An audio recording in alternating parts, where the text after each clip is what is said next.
সেনাপতি সমৰ্থন কৰো।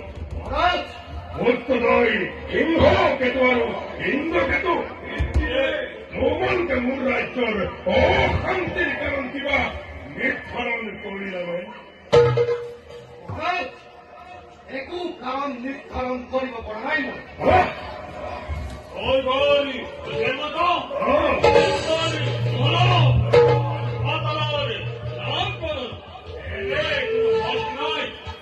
আমাৰ ৰাজ্যত অশান্তিৰ সৃষ্টি কৰিব পাৰে।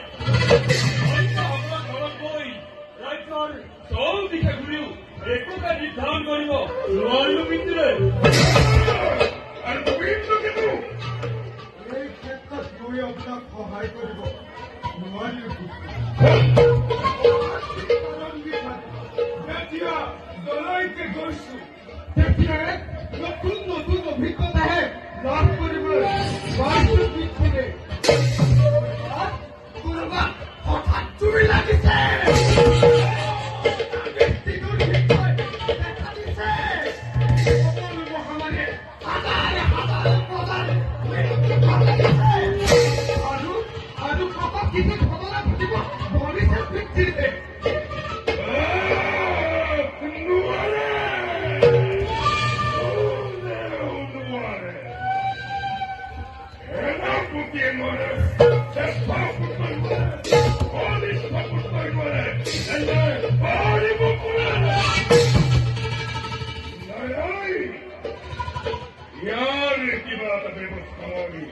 নিজেই কৰিম হলে স্বৰ্গ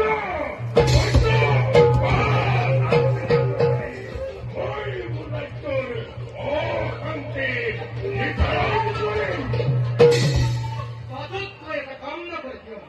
ইকাম সেনাপতি আপোনাৰ পিতৃ দেৱাদিদেৱ মহাদেৱক সন্তুষ্ট কৰি ৰাজ্যত ঘটি থকা অশান্তিৰ বিষয়ে জানিলো।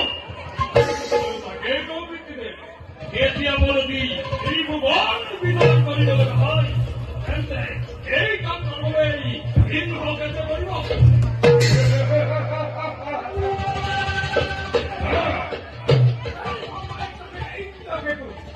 হাত সাৱটি বহি থাকিব।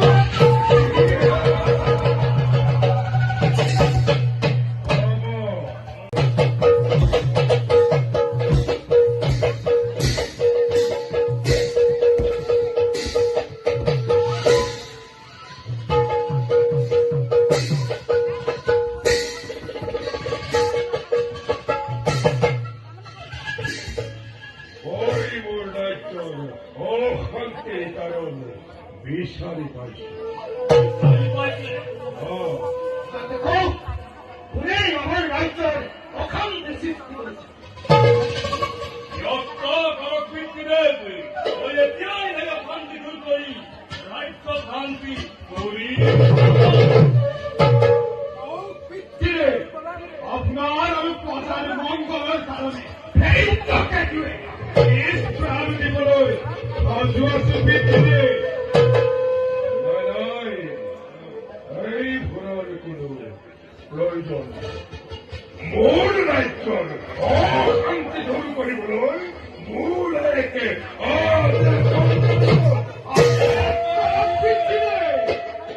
এই আদেশৰ বাবে সময় অপচয় নকৰিব।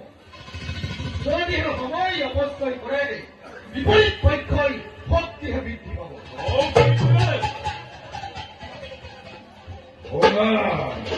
মোৰ ৰাজ্যৰ অশান্তিৰ কাৰণে মোৰ দ্বিতীয় ভাষা প্ৰভাৱতী আৰু তাৰ নতুন পুত্ৰ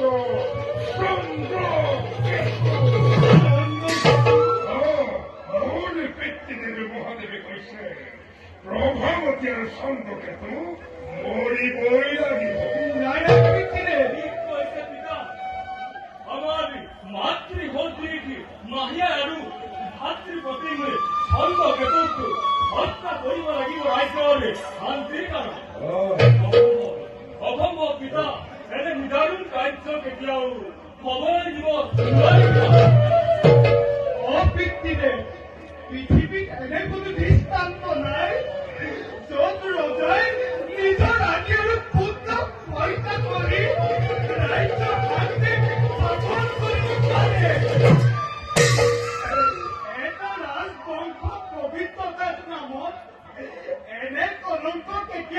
সৃষ্টি কৰিব নোৱাৰে পিতৃৰে। আকৌ এবাৰ ভাবি চাওক পিতৃৰে। চাওক পিতা, আকৌ এবাৰ ভাবি চাওক আপুনি। লোকে ভুল বুলি ক'লেও মই সেনাপতি হিচাপে জানো আপুনি এজন সুবিবেচক ৰজা, গতিকে আপুনি এনে কোনো কাৰ্য লিপ্ত নহয় মহাৰাজ। আৰু পিতা, আপুনি সেই কাৰ্য কৰিব নোৱাৰে। মোৰ ৰাজ্যৰ অশান্তিৰ কাৰণ বিচাৰি এই ভুৱনে আজি যেতিয়া দক্ষিণাখনত নিজ ভাৰ্য আৰু পুত্ৰক বহুৱাব লগা হ'ল, এতিয়া কি মই নীৰৱে থাকিব লাগে? এয়াই নেকি তোমালোকৰ পৰামৰ্শ? অহেতুকভাৱে মহিলাই শাস্তি দিলে ৰাজপুৰৰ সকলোকে শাস্তি দিব লাগিব। গতিকে আপোনাৰ সিদ্ধান্ত সলনি কৰক পিতৃৰে। চাওক পিতা, মাহিয়ে আৰু চন্দ্ৰকেতুৰ ভক্তি।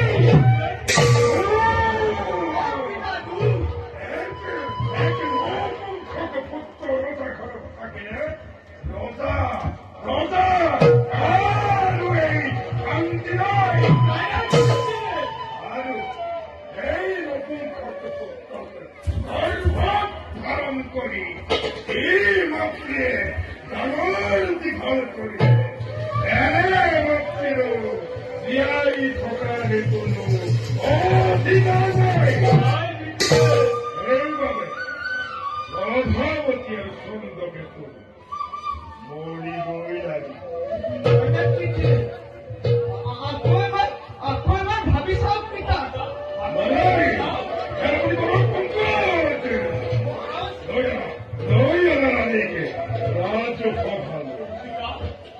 আকৌ এবাৰ ভাবি চাওক পিতা।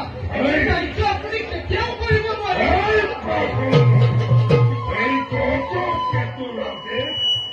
অলংঘনীয় সেনাপতিগণৰ পংক আছে। মোৰ আদেশ কৰি তুমি অমান্য কৰা। তোমাকো মই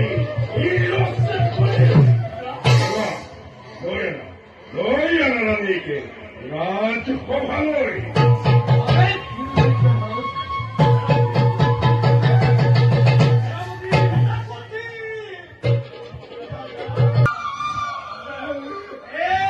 আপুনি কি কাৰ্য কৰিবলৈ লৈছে পিতা?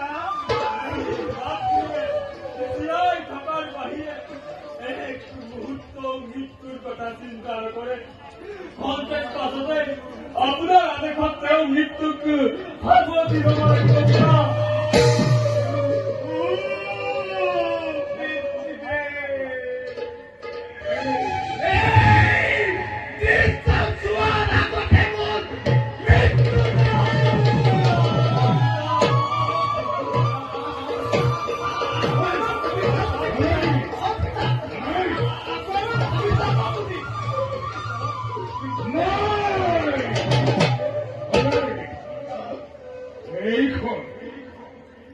এইখন ৰাজসভা। ইয়াতে কোন কাৰ পিতৃ, কোন কাৰ ভাতৃ, কোন কাৰ ভাতৃ বিচাৰ নহয়। ইয়াতে ৰজাই ৰাজকীয় নিয়ম অনুসৰি ৰাজকাৰ্য কৰিব পালন। আৰু এই বিশ্বস্বাৰ জনতাসকল নাথাকে। চিন্তা